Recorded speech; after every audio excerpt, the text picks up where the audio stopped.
The core is rotten, and I can behold the tide. Hey everyone and welcome.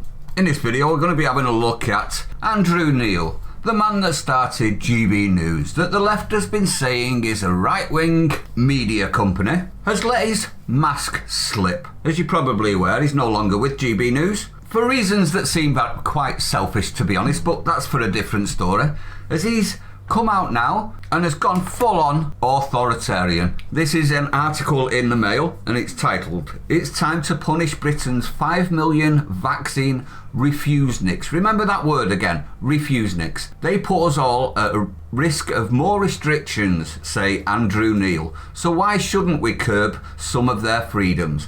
I'll tell you why, Andrew, and I'm sure everyone that's listening will tell you why. They're not yours to take. They're not the government's to take. They were given to us by our ancestors, not by you, our ancestors. Sorry, jog on. Now, the article starts with him talking about passports, i.e. French passports. As you're probably aware, Andrew Neil lives in the south of France. So this is pertinent to him. And as you're probably also aware, passports have been used in France for quite a while. And he lovingly goes on about going to a restaurant with a friend and having to show his medical history, because that's what a passport is, medical history at the door of the establishment, and it was no problem at all for him, no problem at all. Then he goes on to some seriously dark stuff in my honest opinion, and that's what the video's about. Firstly, he does say, of course it's not foolproof, nothing is. People who have been jibby-jabby can still contract and pass on the lurgy. Then he goes on to say this, but jibby-jabbies substantially reduce the risk of serious illness and hospitalisation. I'd like to see the evidence of that, Andrew, which is why medical experts are unanimous. Unanimous means complete agreement. Do we think there's complete agreement across medical experts? Anyone? Because I've seen plenty of people that are disagreeing. In France, jibby-jabby scepticism was initially rampant, but the week after President Macron announced the jibby-jabby passport policy, a record 3.7 million people booked to get jabs. So were coerced, forced, effectively. As a result of jibby-jabby passports now being mandatory for most things the French regard as making life worth living. It's lovely this, isn't it, that he's quite happy to remove everything that makes life worth living for people. How dare he? Such as going to restaurants, bars and cafes. France has now caught up with most countries, such as Britain, by coercing, forcing and threatening. I'd like to point your attention back to the Nuremberg Code, everyone, because this one's going to bite them back big time, in my honest opinion.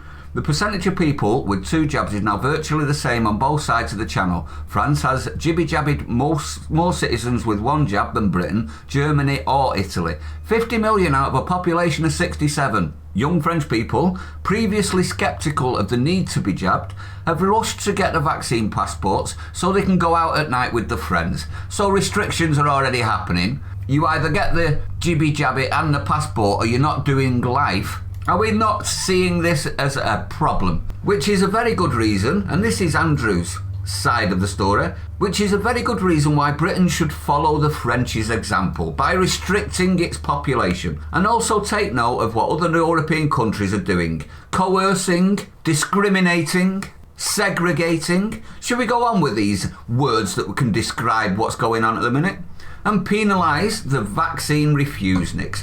Now, he's using that word quite often, isn't he? So I thought I'd have a quick run through what a refusenik is.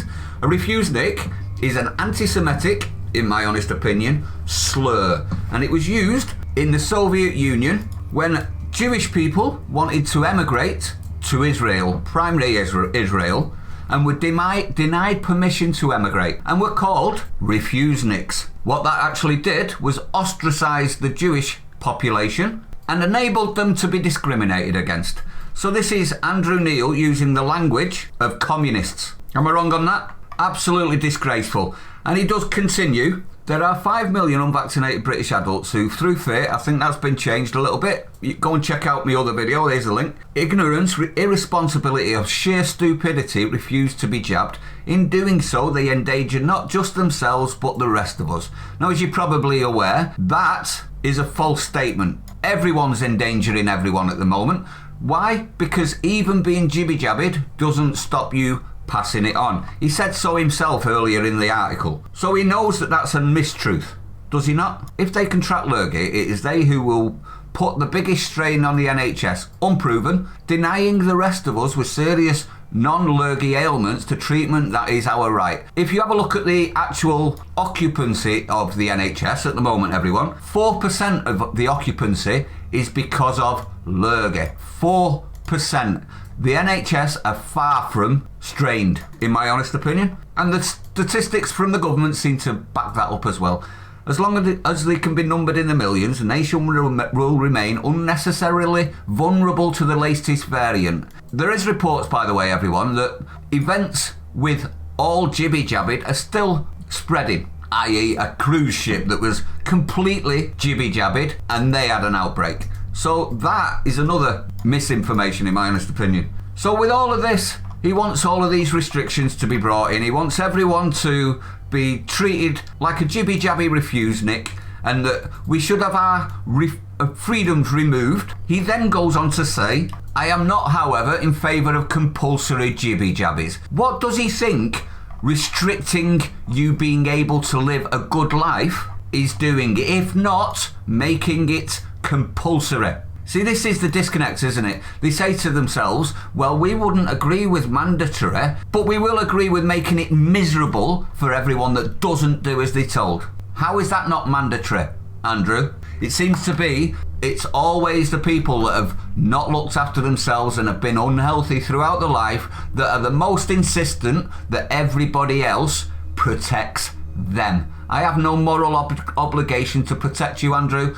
No one listening to this has any moral obligation to protect you. Only your loved ones have a moral obligation for that, period. But let me know what you think. I'd like to know what your opinion is on this. Absolutely disgraceful. Let the mask slip, hasn't it? You can take the man out of lamestream media, but you can't take the lamestream media out of the man. Disgraceful, Andrew. Crawl back under your media rock like the rest of them. If you're new to the channel, don't forget to put a like, comment, subscribe. You know what to do. Share it out. Stay sane. See you on the next one.